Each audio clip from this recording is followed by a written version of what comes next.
Nosso entrevistado nasceu em Araguari, Minas Gerais. Ele morou também em Ribeirão Preto e Goiânia. Jogou basquete e também ensinou o esporte basquete. Em 2011, ele se mudou para Araçatuba para dirigir uma escola. Sua mulher é professora e seu filho joga basquete nos Estados Unidos. Olá, Gabriel.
Gabriel, você nasceu em Araguari e você me disse que veio, eu perguntei, né, se tinha havido algum problema na infância e você falou que houve um momento difícil. Que momento foi esse? Eu sou caçula de 11 irmãos.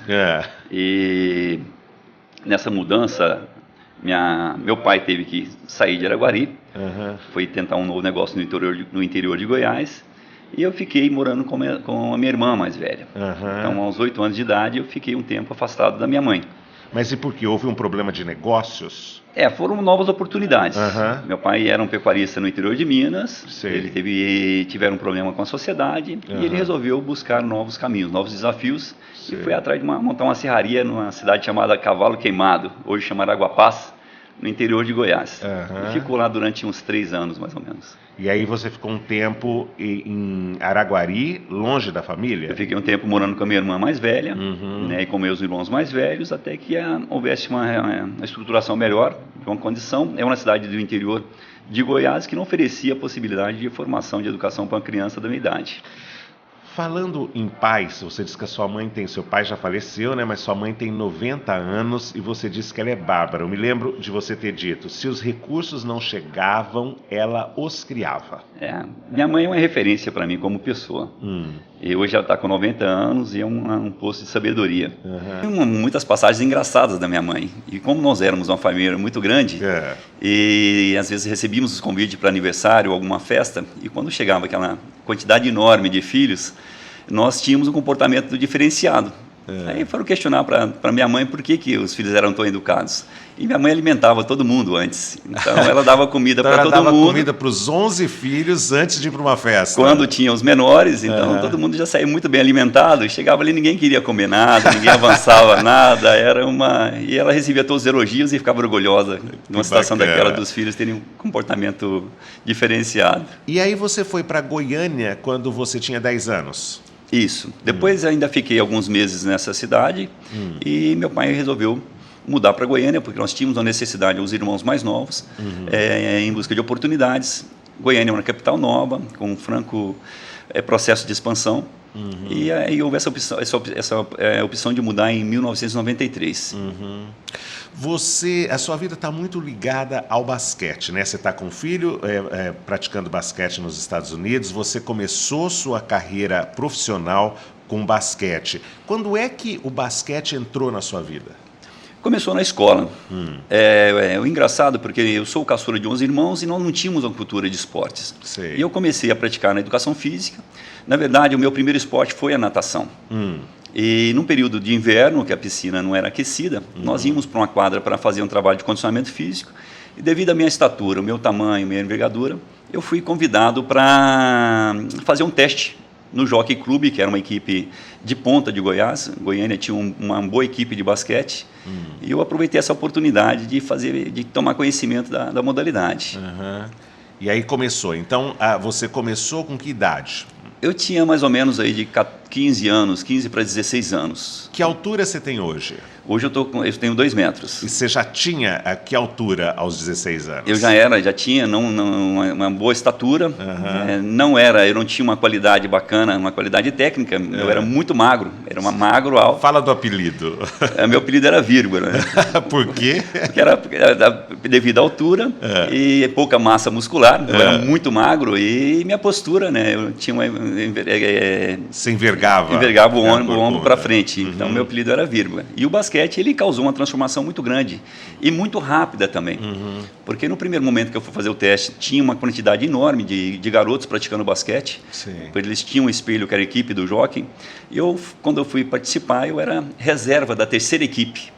Então, isso você já estava no primeiro colegial? Um pouquinho antes do primeiro colegial. Um pouquinho antes do primeiro colegial. Então você era reserva da equipe mais fraca. Tinha a equipe A, que era a equipe de ponta, que disputava um campeonato brasileiro, uma equipe B, que era intermediária, e eu era o reserva da equipe C. Porque era bem no início, mas eu me encontrei tanto no basquete, e a minha vontade, minha dedicação foi tão grande, que no ano seguinte eu já era titular da equipe principal. Da equipe A? Da equipe A. Isso é a categoria juvenil. São atletas a partir de 18 anos. E quais eram suas características fortes no basquete? Eu sempre tive muito boa impulsão. Minha envergadura eu tenho uma envergadura boa. Eu não era uma pessoa que pontuava. Então, eu passava a ser o operário, aquele que trabalhava, pegava os rebotes. Então, me posicionava muito bem nos rebotes. E toco. Toco é um fundamento do basquete, você faz um bloqueio no adversário na hora do arremesso. Então, essas eram as características fortes. E dentro do trabalho em equipe, eu fazia esse trabalho de uma forma bem acentuada. E foi o que me projetou. Você joga basquete ainda hoje? Você brinca? Eu não tenho participado ultimamente, mas cheguei a disputar um campeonato brasileiro master. Tenho vários amigos que estão até hoje ainda em quadra, mas eu não tenho praticado, não. Aos 17 anos, você disse que começou a sofrer uma pressão para render economicamente e parar de correr atrás de bola, né, da família. O que você fez? Porque nós não tínhamos a cultura do esporte na família. E como eu era o caçula, já estava chegando numa idade de trabalho, os irmãos todos trabalhando. Então havia uma pressão para que eu iniciasse alguma coisa. Até a minha irmã mais velha, uma das irmãs mais velhas, sugeriu para que eu entrasse no Banco do Brasil, como contínuo do Banco do Brasil, e fosse seguir carreira. Naquela época, todo pai acho que queria que o filho fosse efetivo do Banco do Brasil. Essa era uma profissão, era um desejo de consumo dos jovens, e era uma profissão que era muito promissora. Mas eu não tinha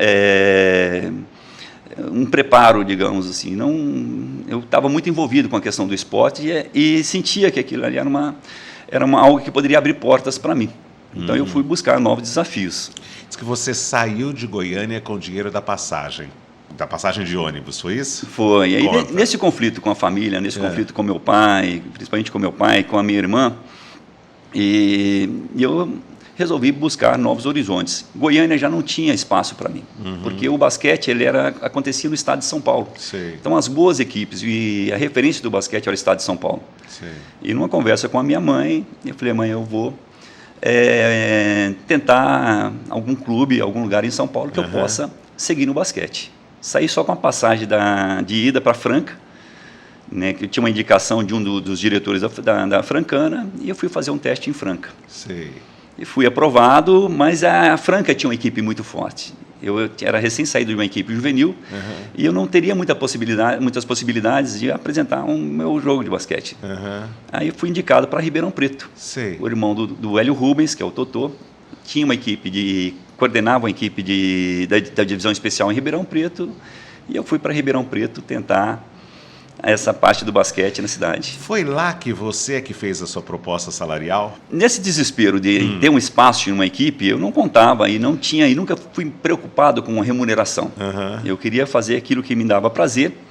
E já no primeiro momento, o primeiro teste, na primeira coletivo que eu fiz, ele gostou do basquete, e numa conversa para acertarmos a questão de moradia, de escolas e a questão salarial, eu falei para ele que eu queria um lugar para morar, estudar e jogar basquete. Então foi essa a minha reivindicação. E nem cheguei a comentar de salários naquele momento. E amávamos o esporte. E éramos uma geração que não jogávamos por remuneração. Foi nessa situação que você pediu a bênção da sua mãe? Para saber se você estava no caminho certo ou não? Quando é que ela disse para você, vá atrás dos seus sonhos?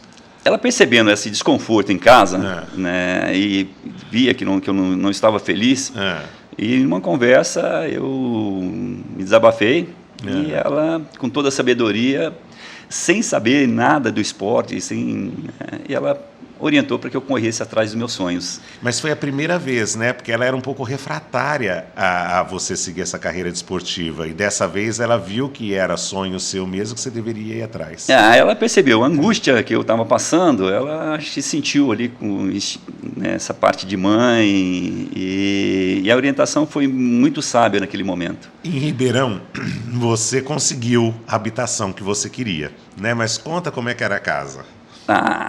Nós não tínhamos uma estrutura muito boa. Éramos uma equipe que disputávamos o campeonato da divisão especial de São Paulo, mas não era uma equipe que ela tinha uma preocupação de ter um cuidado melhor com o atleta. Então, a casa nós tínhamos uma moradia, mas era uma moradia muito humilde, muito simples.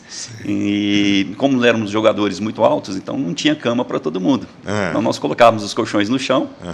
E alimentação também, nós tínhamos que sair do centro de Ribeirão Preto e até no bairro onde tinha a fábrica da Coca-Cola. Quem patrocinava o time era Refrescos Ipiranga. Então, nós comíamos a mesma comida dos funcionários. E era muito engraçado que nós sorteávamos quais os jogadores que buscariam as marmitas, e entrávamos, eu era o mais baixo, com 2 metros, era um dos mais baixos da casa. Então você pega o Donizete, que foi um jogador com 2,17 metros, então andávamos 2 jogadores acima de 2 metros, com 2 marmitas na mão, que não conseguíamos nem apoio no ônibus, e segurávamos com a cabeça no teto. Porque cada um carregava uma marmita. Eu gosto da história que a casa tinha uma lâmpada só. A estrutura não era boa, e tinha algumas coisas engraçadas. E uma delas nós tínhamos apenas uma lâmpada na casa. Então, no período da noite, assistíamos a televisão. Quando tínhamos que ir para a cozinha, tirávamos aquela lâmpada, levávamos para a cozinha, e ali nós esquentávamos a comida, preparávamos alguma coisa. Mas isso não é história, não? Vocês realmente faziam isso? Realmente era isso mesmo. Hoje, passando esse tempo todo, é difícil acreditar. E realmente, como que nós conseguimos fazer aquilo? Nós éramos 6 jogadores, tanto é que eu fui o único jogador que ficou em Ribeirão Preto por a falta de estrutura, mas a minha vontade de vencer era tão grande que a gente superava qualquer dificuldade. Isso é uma característica muito bacana do esporte. Então, para mim, aquilo ali era o máximo. Às vezes, você fazer por todas as situações, todas as dificuldades, você conseguia superar aquilo de uma forma até bem humorada, digamos assim. Ô, Gabriel, foi nessa época que você conheceu a Eleusa, sua mulher? Foi bem próximo, né? Eu já estava em Ribeirão Preto há 3 anos, conhecia a irmã, 2 irmãs da Eleusa. A Eleusa era jogadora de vôlei também. Ela é alta também? Ela é alta também, tem quase 1,80. A Eleusa era jogadora da Recreativo, mas eu não tinha conhecido a Eleusa. Então, comecei a fazer o curso de Educação Física, que foi um divisor de águas para mim também. E no próprio curso de Educação Física eu conheci uma irmã mais velha da Eleusa. E vim conhecer a Eleusa depois, coincidentemente, por uma situação rotineira, uma saída de fim de tarde. E o que é que te atraiu na Eleusa? Olha, eu não vou dizer, não sei falar se foi amor à primeira vista. Inclusive teve uma situação muito engraçada, porque eu comecei a namorar a Eleusa, depois de um mês de namoro, eu comecei a gostar muito. E terminei o namoro porque eu gostava muito. O que ficou com medo de medo, receio, ou você era jovem e eu tinha o basquete, né? Minha preocupação era muito grande com o basquete. Então, de sempre estar deixando o tempo disponível para a prática do esporte. E essa insegurança eu cheguei a terminar um namoro porque eu estava gostando muito. Ela não entendeu aquilo, mas ainda bem que durou apenas 2 semanas, depois vocês voltaram. Para terminar esse bloco, eu quero que você me diga qual foi a pergunta que o pai da Eleusa fez para você. Quando o namoro estava ficando mais forte, o tempo passando, já com alguns anos, e a questão de jogar basquete, isso não dava camisa para ninguém. Então, ele perguntou quais eram as minhas intenções, se eu ia sustentar a filha dele jogando basquete até por quanto tempo. Porque ele também tinha o conhecimento do esporte, ele foi jogador, né?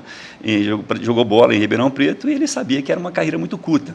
E o futuro estava muito próximo. Então, No próximo bloco, nós vamos ver o que é que ele fez para tentar, vamos ver se conseguiu suprir tudo isso e sustentar Eleusa. Questão de opinião, volta já.